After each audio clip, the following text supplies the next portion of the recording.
And మరి జగన్మోహన్ రెడ్డి గారు 175కి 175 ఖచ్చితంగా కొడుతున్నాం అని మొన్న కూడా అదే మాట చెప్పారు, మొన్న సభలో కూడా అదే చెప్పారు. దాని మీద అది జరగని పనిలేండి. నేను చెప్పాను కదా, పాజిటివిటీ వాళ్ళ కార్యకర్తల్లోనూ లేకపోతే ఓటర్స్లోనూ లేకపోతే వాళ్ళ క్యాండిడేట్లలో స్ప్రెడ్ చేసుకోవడానికి ప్రతి ఒక్కరూ అలా చెప్తూనే ఉంటారు వాళ్ళ పార్టీకి సంబంధించి. But 175 it is not possible అండి, not at all possible, it is highly impossible. ఒకవేళ కూటమి కానీ గెలిచింది, హై మెజార్టీతో వచ్చింది అనుకోండి, ఎవరు సీఎం అయ్యే అవకాశం ఉంది? మేబీ చంద్రబాబు నాయుడు గారే అవుతారు. చంద్రబాబు నాయుడు. ఎస్. ఒకవేళ అయిన తర్వాత ఎటువంటి డెవలప్మెంట్ అయ్యే అవకాశం ఉంది ఆంధ్రప్రదేశ్? ఏ విధంగా అయితే బాగుంటుంది? మిరాకిల్స్ అయితే ఏం జరగవు. ఇంతకుముందు ఏమేమి జరుగుతున్నాయి, ఆ గాంజానో ఇంకోటో ఇసుక మాఫియానో అవి తగ్గితే సాలరా నాయన ప్రజలకి. కొంచెం ఏదైతే ఐటీ కొంచెం చంద్రబాబు నాయుడు మనం ఒప్పుకొని తీరాలి. ఇక్కడ మన హైదరాబాద్ ఇంత డెవలప్ అవ్వడానికి లేకపోతే ఐటీ డెవలప్ అవ్వడానికి చంద్రబాబు నాయుడు గారు he was the initiative person.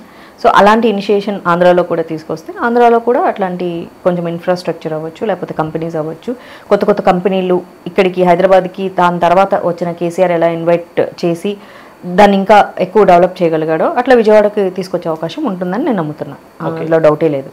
So ఇప్పుడు ఆల్రెడీ ఆంధ్రప్రదేశ్ చాలా ప్రాబ్లమ్స్లో ఉంది, చాలా అప్పుల్లో ఉంది అని చెప్తున్నారు. ఆ అప్పుల నుంచి బయటికి తీసుకొచ్చి డెవలప్ చేయాలి అంటే చంద్రబాబు నాయుడు గారు చేయగలరంటారు? Oh it's a very lengthy question. ఎందుకు? చాలా మందిలో ఉన్న డౌట్ అండి.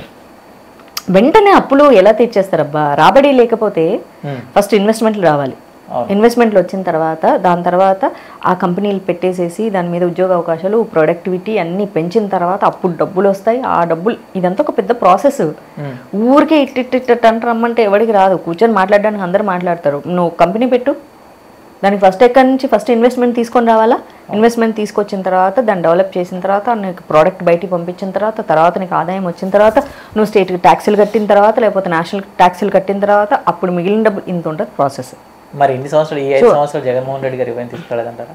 అప్పు తీసుకొచ్చారు కదా. అప్పు లేకుండా రాష్ట్రం కానీ దేశం కానీ పని చేయలేదు.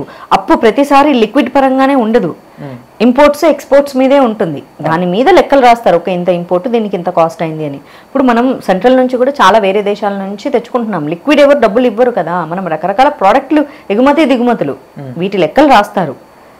సో కాకపోతే ఇంత అప్పు చాలా ఎక్కువగా అయిపోయింది. So I believe Chandrababu Naidu has a vision. Honestly he has a vision. And 3 పార్టీలు కలిసి ఉన్నాయి కాబట్టి ఇంకొంచెం బెటర్ వేతో ముందుకెళ్తారని అయితే నేను 100% నమ్ముతాను. అప్పుడు ఎలాంటి సరైన రిజల్ట్ రాలేదు, ఈసారి వస్తుందని ఎలా అనుకుంటున్నారు? 2014లో వచ్చింది కదా. కలిసి పనిచేయడం, ఇద్దరి ఉద్దేశాలు సిద్ధాంతాలు దగ్గరగా ఉన్న వాళ్ళు కలిసి పనిచేయడం అన్నది అది సహజంగా జరుగుతూ ఉంటుంది. రాజకీయంలో పర్మనెంట్ శత్రువులు పర్మనెంట్ మిత్రులు ఉండరు. ఎన్టీఆర్ గారు ఉన్నప్పటి రోజుల్లోనే బీజేపీతో చాలా, ఆయన కాంగ్రెస్కి అపోజిట్గానే తెలుగుదేశం పెట్టారు. అండ్ బీజేపీ సిద్ధాంతాలకు ఆయన చాలా దగ్గరగా ఉన్నారు. ఆయన బ్రతికి ఉండంటే ప్రధానమంత్రి కూడా అయిండే వాళ్ళేమో. ఇదంతా ఒకప్పటి టాక్. సో ఆ సిద్ధాంతాలు, తెలుగుదేశం సిద్ధాంతాలు అనేవి బీజేపీ సిద్ధాంతాలకు దగ్గరగా ఉంటాయి కాబట్టి కలిసి పనిచేసే అవకాశం ఉంటుంది.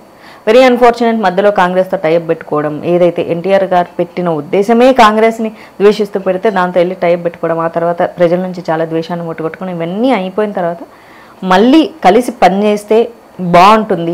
ఏదైనా సరే ఎండ్ ఆఫ్ ద డే చూడాల్సింది ఫలం అనేది పెద్దగా ఉండేలాగా చూడాలి.